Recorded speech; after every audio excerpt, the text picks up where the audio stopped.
We remain steadfast in our commitment in delivering local news that matters. Stories that inspire. Enriching the lives of Filipinos in the Philippines and across the globe. This is your GMA Regional TV. Buong puso para sa Pilipino.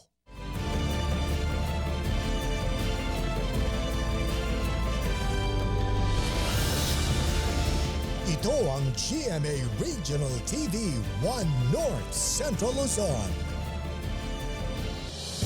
Masantos yang aram na imbaga mali maya pagat panapon kapuso. Narito na ang One North Central Luzon. Hatid namin ang mga pinakamalaki at pinakahuling balita sa Hilaga at Gitnang Luzon. Live mula rito sa GMA Dagupan Station, ako po si Chris Zuniga. 4 na lungsod at 3 bayan sa Pangasinan ang minomonitor ng Provincial Veterinary Office dahil sa kaso ng rabies. Naka-alerto Claire Lacanilaw. Mahigpit na binabantayan ng Pangasinan Provincial Veterinary Office ang 4 na lungsod at 3 bayan matapos makapagtala ng kaso ng rabies. Kabilang ang San Carlos City, Urdaneta City, Dagupan City, Alaminos City, Urbis Tondo, Malasiki at Mangaldan. Ayon sa Provincial Veterinary Office, nasa 49 na kaso na ng rabies ang naitala ngayong taon kumpara sa 35 na kaso ng rabies na naitala noong nakaraang taon. As pet owner is dalhin nila sa vaccination center. Samantala, nasa mahigit 500 na alagang aso at pusa ang nabigyan ng serbisyong medikal sa isinagawang veterinary medical mission ng provincial government sa Mangaldan, Pangasinan. Deworming, castration, spaying, anti-rabies vaccination at vitamin supplementation, ilan lamang yan sa mga serbisyong medikal na hatid sa mga alagang hayop. Kailangan hindi natin sila dadami since mahal yung pagkain. Tapos yan, papabakunahan. Mahal din po yung pag-aalaga. Mahalaga sila. Para na rin silang, ito rin silang parang matao rin. Patuloy ang pag-iikot ng Pangasinan Provincial Veterinary Office upang magsagawa ng veterinary medical mission. Ito po kasing method na ito, may depopulation. Yung mababawasan natin ang population ng ating mga aso't pusa para sa ganon, at least malesen din natin yung mga positive cases ng rabies. Kasama si Jing Dakanay, Claire Lacanilaw, 1 North Central Luzon. 6 na taong gulang na batang babae nalunod sa irigasyon sa Bintar, Ilocos Norte. Tutukan sa report ni Gab De Luna.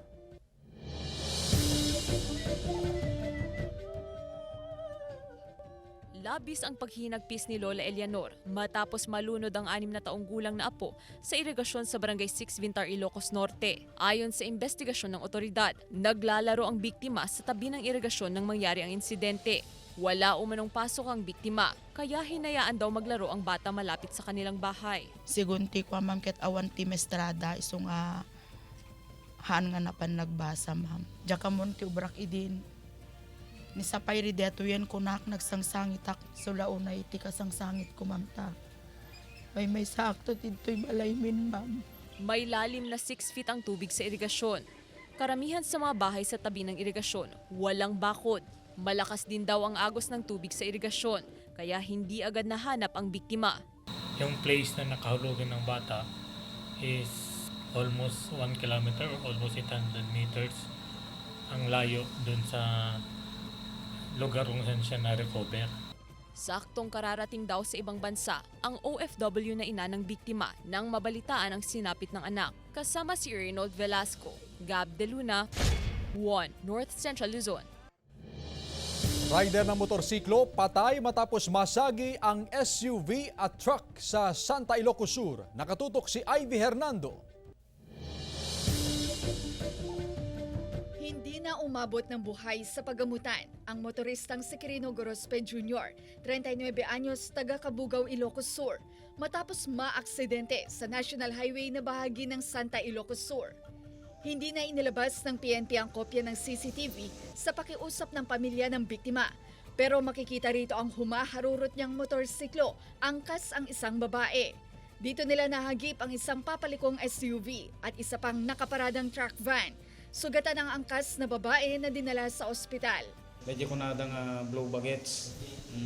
So nga udi DJS nga kuna data ore no okay gilugan mo wen paiso okay gilugan mo no di bagi tayo di self may nga okay dardaras tayo nabartik tayo when no dati problema tayo kung mga nadagse nagpampanunod tayo ti dagi reasons ma'am mga koste ti aksidente. Sugatan ng 8 taong gulang na babae matapos masalpok ng motorsiklo habang patawid sa Provincial Road na bahagi ng Santa Catalina, Ilocos Sur. Dinala ang batang biktima sa ospital. Panawagan ng pulisya, bantayang maigi ang mga anak lalo na sa pagtawid sa kalsada. Sugatan at halos nawala ng malay ang isang lolo matapos mawala ng preno ang kanyang bisikleta. Makikita sa CCTV ang pagbulusok ng sinasakyan na bisikleta ng lolo hanggang sumalpok sa pader ng isang gusali sa Barangay 8 Vigan City. Inaalam pa ang pagkakakilanlan ng biktima na nasa pagamutan. Hindi pa raw makausap ng autoridad dahil sa pagkabagok ng kanyang ulo. Ivy Hernando, 1 North Central Luzon. Wala nang gagawing pagpapalawig sa deadline ng consolidation ng PUV operators. Umani ng reaksyon mula sa ilang tsuper sa Hilaga at Gitnang Luzon. May live report si Joan Punsoy. Joan? Chris, mismong si Pangulong Ferdinand Marcos Jr. na nga ang nanindigan na wala ng extension sa consolidation ng PUV operators matapos ang kanyang pakikipagpulong kasama nga ang transport officials kahapon. Hanggang sa December 31, 2023 na lamang ang consolidation ng PUV operators at drivers. Ibig sabihin, dapat bumuo o maging miyembro ng korporasyon at kooperatiba ang mga driver at operator ng traditional jeepney hanggang sa tinakdang petsa. Kung hindi sila makapag-consolidate, hindi na sila bibigyan ngayon ng prangkisa for next year. So by January 1, dapat lahat ng mga may hawak na provisional authority may extension na yan. Bibigyan sila para makabiyahe.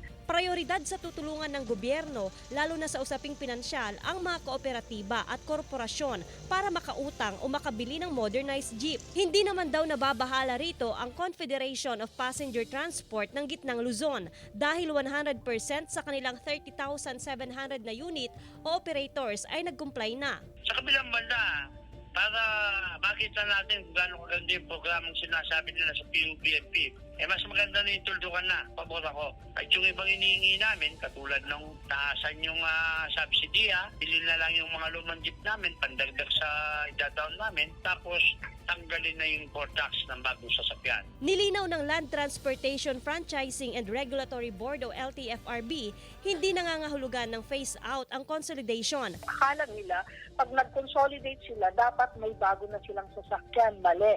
Hindi yun. Dapat, kung nag-consolidate sila, okay pa rin na gamitin nila yung kanilang mga old na units, traditional units. Sa ngayon, base sa tala ng Autopro Pangasinan, nasa 235 traditional jeepney drivers pa ang hindi miyembro ng korporasyon at kooperatiba. Patuloy umano ang pakikipag-ugnayan ng Autopro sa kanila. Ang mga jeepney driver at operator na hindi mapapabilang sa korporasyon at kooperatiba, matatapos na lamang ang prangkisa hanggang sa December 31 at hindi na muling makakapasada pa sa susunod na taon. Ipapangalan naman umano sa mismong korporasyon o kooperatiba ang prangkisa. Dito naman sa probinsya ng Pangasinan, malaking porsyento na ng mga jeepney drivers and operators ang miyembro nga ng korporasyon at kooperatiba. Ganon din dito sa Rehiyon 1. Sa katunayan, 75.12% na itong consolidated. Mula yan sa 5,795 na units, 4,353 na lamang 4,353 na ang consolidated. So maliit na porsyento na lamang, Chris, nga itong kailangang alukin o hikayatin nga ng LTFRB para sumama o maging bahagi ng korporasyon at kooperatiba. Sa katunayan, Chris, kung sakali man umano nga na hindi sila tumugon dito sa sinabing deadline at mapaso itong kanilang prangkisa at mawalan nga kung sakali man ng effectiveness itong kanilang prangkisa, ay magbibigay pa rin naman daw ang LTFRB nga ng tulong, halimbawa na lamang ng livelihood program sa mga apektadong ngang drivers at operators nga ng jeep. Chris? Maraming salamat, Joan Punsoy. Bentahan ng karne ng kambing sa Kalasyaw, Pangasinan lumakas na ngayong nalalapit ang Kapaskuhan. May ulat si Claire Lacanilaw. Bumili ng karne ng kambing ang 56 anyos na si Jerry Fernandez sa mga bentahan ng kambing sa Kalasyaw, Pangasinan. Mas masarap ang kambing. Matabang baboy eh. Saka sa pagkain, ito kasi pagkain, panay damo-damo lang eh. Yung baboy, marumi, pag sa karne, marumi ang baboy. Ayon sa ilang negosyante, nagsimula nang lumakas ang bentahan ng karne ng kambing 12 araw bago ang Kapaskuhan. Kung dati nasa 3 kambing ang kanilang kinakatay kada araw, pero ngayong holiday season, umaabot na sa 8 hanggang 10 ang kanilang kinakatay at nabebenta. Kasabay ng pagtaas sa demand ng kambing, tumaas na rin ang presyo ng kada kilo ng karne nito. Sa ngayon, umaabot sa 470 pesos ang per kilo ng karne ng kambing na dating nasa 450 pesos. Kasi mahal na rin sa baryo. Alam nila kasi na Burman, kailangan nila ng mga maraming ngayon, Christmas party, di ba? Mga reunion, kaya tumas ng deliver nila sa amin. Tiniyak ng Kalasyaw Municipal Agriculture Office ang sapat na supply ng karne ngayong holiday season. Maigpit din ang kanilang inspeksyon upang matiyak na malinis, sariwa at walang nakalulusot na botsa sa mga kinakatay na kambing.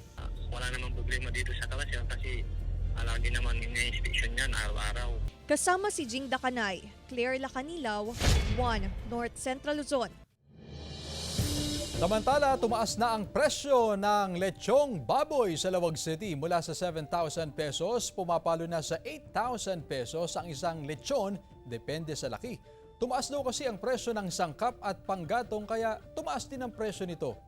Samantala, mabenta na ang lechon sa Isabela habang papalapit ang Pasko. Asahan daw na darami pa ang orders, 1 linggo bago ang Pasko at bagong taon. Nasa 7,500 pesos naman ang presyo ng maliit na lechong baboy at 14,000 pesos naman ang pinakamalaki. Ito ang GMA Regional TV 1 North Central Luzon.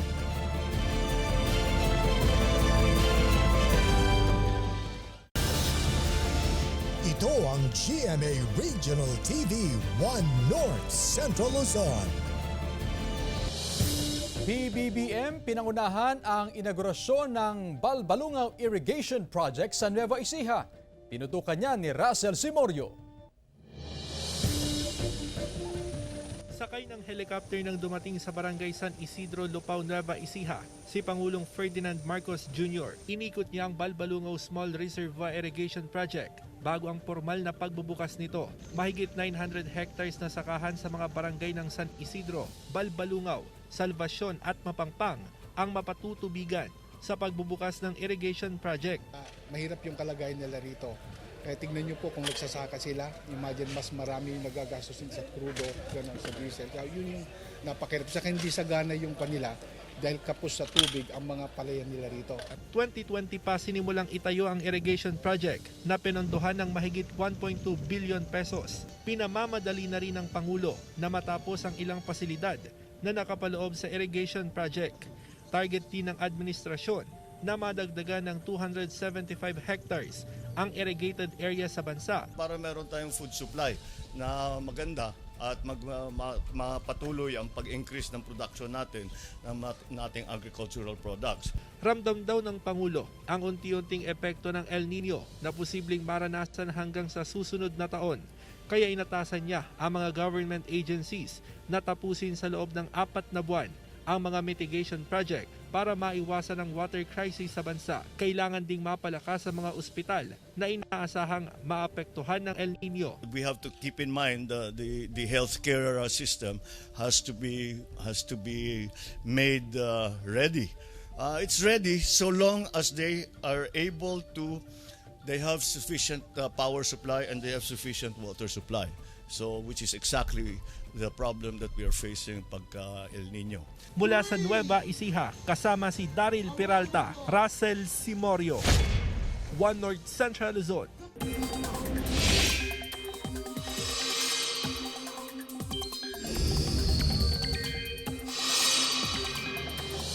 Mga kapuso, kumpara kahapon, bahagyang lumakas ang northeast monsoon o hanging amihan.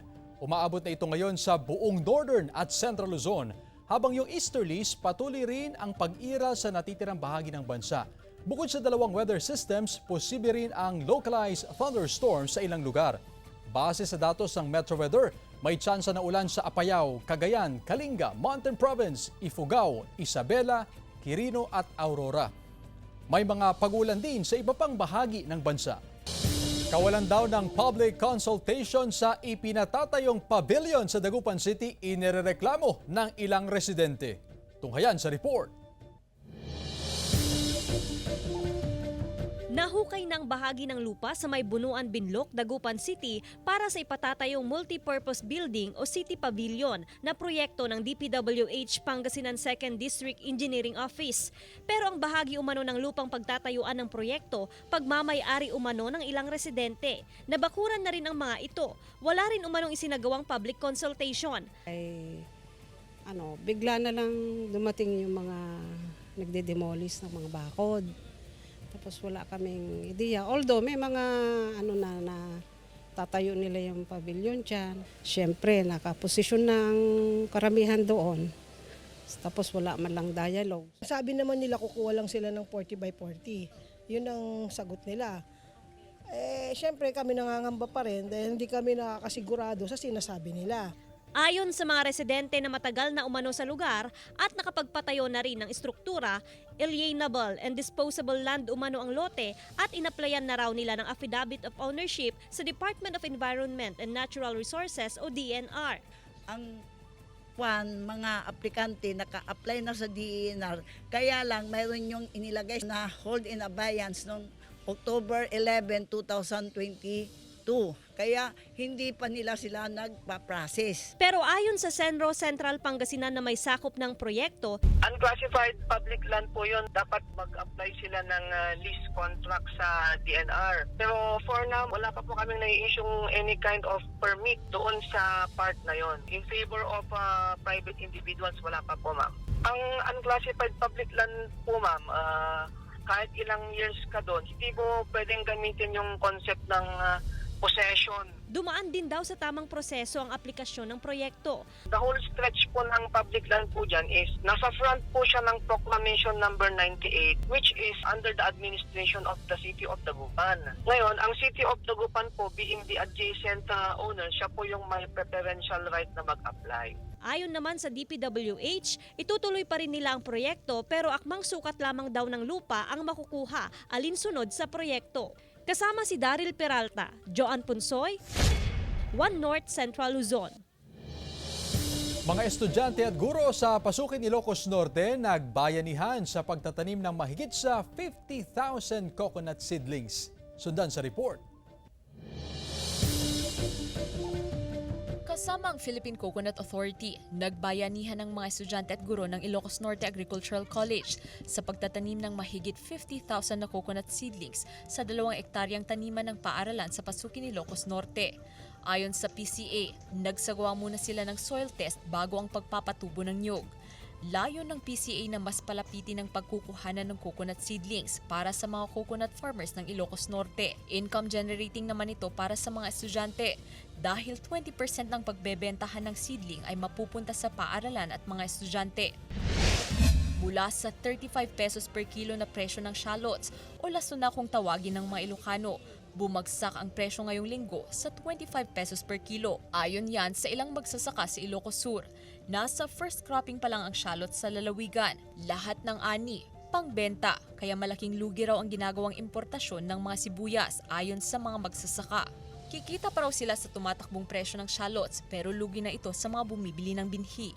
100 pesos per kilo naman ang bentahan ng shallots sa pamilihan.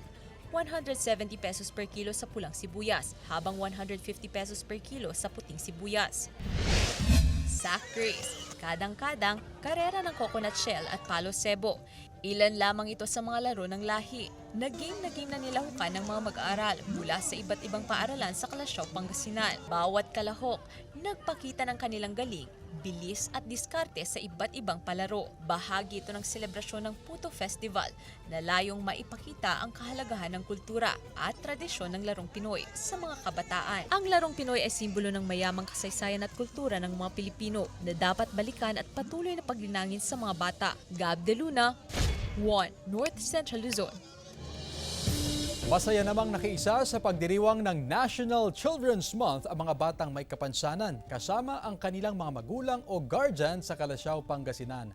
Nakatanggap ng maagang pamasko ang mga bata na bigay ng LGU katuwang ang PNP. Layo ng aktibidad na mapasaya ang mga batang may kapansanan. Bahagi rin ang aktibidad ng pagdiriwang ng Puto Festival sa bayan.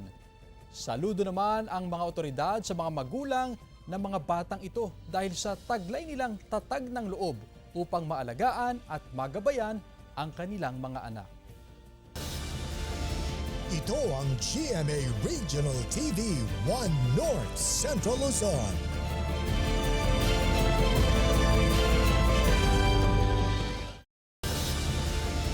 Ito ang GMA Regional TV 1 North Central Luzon.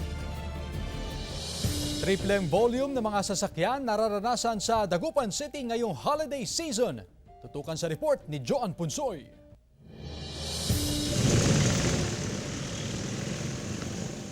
Hindi lang doble, kundi triple na umano ang dami ng sasakyang umiikot sa lungsod ng Dagupan. Ramdam ito sa pagbigat ng daloy ng trapiko ngayong holiday season. Sadyang dumami ang bilang ng mga pribadong sasakyan na nagtutungo sa lungsod ayon sa Public Order and Safety Office. Dati pagdating ng alas 8 ng umaga ay halos wala na. Kasi yung peak hour namin is 7:30 to mga 8, ganyan. Ngayon nagkakadoble pa, umaabot pa kami ng alas 9. And then pagdating sa hapon, pagdating ng 5, ay dyan kami nagkakaroon ng traffic. Pinapataasan ang kalsada at inaayos ang mga drainage system sa Arellano Street, A.B. Fernandez West at Perez Boulevard. Pero pagsapit ng December 15, 2023 hanggang January 6, 2024, pansamantalang ititigil ang road elevation project para maibsan ang trapiko sa lungsod. Pero magpapatuloy pa rin ang konstruksyon ng drainage. Hindi naman daw ito makakaabala sa trapiko dahil nasa outer lane ng kalsada naman ang drainage system. Sa pansamantalang pagpapahinto ng road elevation project, mabubuksan na muli ang buong lane ng mga nabanggit na kalsada. Christmas naman magki-Christmas para paghanap buhay din kami. Ang layo kasi ng sakaya. Mahirap mag-abang ng sasakyan. Muling itutuloy ang proyekto sa January 7 kaya ibabalik din sa one-way traffic ang mga kalsada. Kasama si Henry Duminsil, Joan Punsoy, 1 North Central Luzon. Tinupok ng apoy ang isang bahay sa Barangay Uli, Dasol, Pangasinan. Ayon sa Bureau of Fire Protection, alas 3 ng madaling araw, nangyari ang sunog pero nai-report lamang sa tanggapan higit 1 oras na ang nakalipas. Gawa rin daw sa light materials ang malaking bahagi ng bahay kaya mabilis na natupok. Nakalabas ng bahay ang may-ari nang sumiklab ang sunog. Walang naitalang nasaktan o nasawi sa insidente. Ayon sa BFP, nagmula ang sunog sa kusina kung saan nagluluto ng mga pa-order na bibingka. 5 punong barangay sa Sarat, Ilocos Norte pinadalhan ng mga gamit panglamay. Sundan sa report. Nagmistulang abandonado ang mga barangay hall ng Barangay 1, 11, 12, 16 at 24 sa Sarat, Ilocos Norte dahil sa takot ng mga barangay official na pumasok. Ito'y matapos makatanggap ang mga chairman ng mga nasabing barangay ng tig-isang Christmas gift na naglalaman ng mga kandila at iba pang gamit sa lamay. Nakalagay pa sa gift tag ang pangalan ng mga barangay chairman.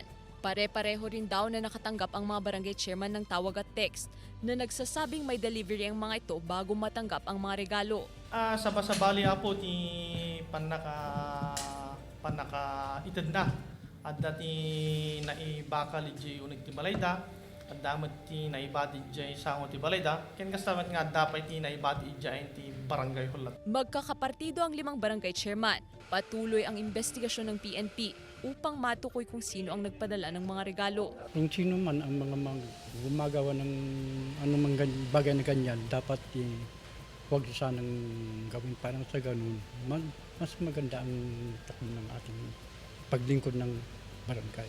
Nagdagdag naman ng PNP personnel ang Ilocos Norte Police Provincial Office sa bayan para sa seguridad ng mga punong barangay. Po sila matakot dahil lang sa nangyari na ito. Tuloy pa rin nila yung trabaho nila. Anyway, mayroon naman tayong mga kasamaan na natutulong, yung mga kapulisan natin natutulong para i-secure natin yung seguridad dito sa Sarat. Kasama si Reynold Velasco, Gab De Luna, 1 North Central Luzon. Truck na nawala ng preno bumangga sa ilang sasakyan at poste ng kuryente sa Nueva Ecija. Nakatutok, Russell Simorio. Kita sa cellphone video na ito ang nagkayupi-yuping SUV sa gitna ng kalsada sa bahagi ng Pantabangan, Nueva Ecija. Kita rin ilang hakbang mula sa SUV ang isang truck na sumadsad sa poste ng kuryente. Ang driver ng SUV na kinilalang si Gian Oreta, 19 anyos, dead on arrival sa ospital dahil sa mga tinamong sugat. Lumalabas sa investigasyon ng pulisya na inararo ng truck ang SUV bago ito tuluyang sumadsad sa poste ng kuryente. Nawalan daw po sila ng preno tapos namatay yung makina. Sinusubukan pong kabigin pa kanan. Ang problema, namatay po yung makina sa sobrang bigat ng karga. Hindi niya na magpihit sa kung saang direksyon niya gusto ipunta. Bago ang insidente, bumangga rin ang truck sa likuran ng isang pick-up at motorsiklo. Nasa kustodiya na ng pulisya ang driver ng truck na wala pang pahayag. Maharap siya sa kasong reckless imprudence resulting to homicide and multiple serious physical injury. Wala pang pahayag ang kaanak ng biktima. 4 naman ang sugatan sa pagtagilid ng truck sa bahagi ng Barangay Poblasyon, Santa Fe, Nueva Vizcaya. Dinala sa ospital ang mga sugatang biktima. Sa lakas ng impact, nasira ang ilang poste sa lugar. Nasira rin ang mga kargang pakwan ng truck. Patuloy ang investigasyon ng pulisya sa dahilan ng aksidente. Kasama si Daryl Peralta, Russell Simorio, 1 North Central Luzon. Kauna-unahang artificial skating rink sa Pampanga, ating pasyalan sa report. Feel the White Christmas sa bagong atraksyon na matatagpuan sa Pampanga. Hindi na kailangan pang pumunta sa ibang bansa para makapag-skating dahil pwede nang ma-experience sa glide rink sa bayan ng Mexico. Environmental friendly at gumagamit ng isang technology na hindi kailangan ng electricity. Very sustainable din ito dahil may synthetic o plastic na floor. Very proud to be Kapampangan, very proud to represent the community and also have world-class activities. Bata man o matanda, enjoy na enjoy sa experience na handog ng Glide Park. Don't worry kapuso dahil may kasama ng skating shoes, knee and elbow pads at helmet ang admission para matiyak ang kaligtasan ng mga skater. Enjoy the fun of gliding and enjoying the feeling of being here in a synthetic skating rink. You guys should try it. I swear it would be fun. Actually nakakaba pero at least something new sa experience dito sa Pampanga. To complete your White Christmas experience, meron ding scheduled snow blast malapit sa Glide Rink. Bukas ang Glide Park mula 4 p.m. hanggang 10 p.m. tuwing weekdays at pwede naman itong umabot ng 12 p.m. sa weekend. Joan Punsoy, 1 North Central Luzon. Mga kapuso, 12 days na lang, Pasko na. Samantala, mapapanood niyo po ang episode na ito at iba pang pinakahuling lokal na balita sa official website ng GMA Regional TV, www.gmaregionaltv.com. Pwede rin kayong bumisita sa aming official YouTube channel, GMA Regional TV, at i-click ang subscribe button para sa pinakamainit na balita mula sa mga rehiyon. Nais naming pasalamatan ang mga kapuso sa Hilaga at Gitnang Luzon, maging ang mga kapuso natin abroad. Dahil sa GMA Regional TV, local news matters. At yan ang mga pinakamalaki at pinakahuling balita sa Hilaga at Gitnang Luzon. Maraming salamat sa pagsama sa amin pati na ang mga kapuso sa ibang bansa na tumutok sa mga balita sa rehiyon. Ako po si Chris Zuniga. Kami ang GMA Regional TV, 1 North Central Luzon. Buong puwersa para sa mas malaking misyon at mas malawak na paglilingkod sa bayan.